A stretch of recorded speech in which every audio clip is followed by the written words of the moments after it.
Ganyan po ang paggawa ng salona. Natapos na rin po ako. Ngayon ko lang po matuyo ang bahagya ng sabaw.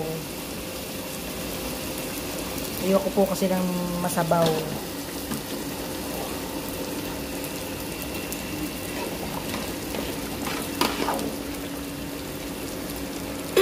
Ganyan po ang salona. Dahil yan po yung mga baharat dito sa Dubai.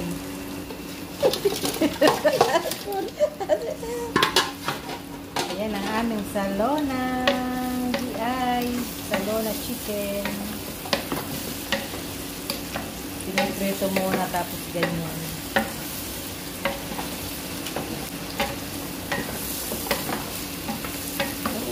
Hinulog na yung patatas, carrot, at saka zucchini. Ganyan po.